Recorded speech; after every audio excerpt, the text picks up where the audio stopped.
Hey world builders, welcome back to Build Together. This is day 31. Today's prompt is, are there any libraries in your world? Who runs them? Are they public or private?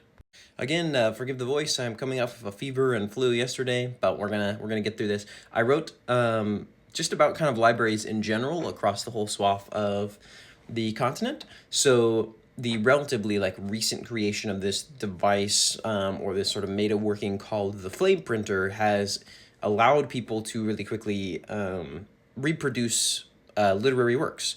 You can think of, like Gutenberg's press, but with some magic elements to it. And it costs like a little bit of money. The chips in Atovia can actually power magical sources, and they're also a primary source of currency.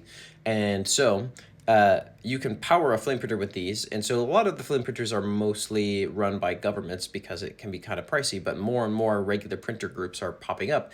And as more and more people have immediate access to literature, a lot of the larger nations have actually come down into heavily regulated both bookstores and libraries, but libraries especially because most of the libraries are run by the individual states, right? So like the Zycluster Empire, the Ornsire Empire, Zohair, and Belagul all heavily regulate what books can and can't be sort of imported or like allowed in public library settings. The only two developed nations that have libraries but don't really regulate them very strongly is Clascaria and the Shen Dynasty.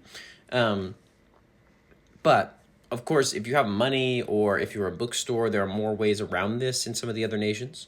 So just some fun sort of detail stuff that I wrote about. I didn't have a lot in me yesterday with an 8-hour fever, but thanks for building together. What are libraries like in your world?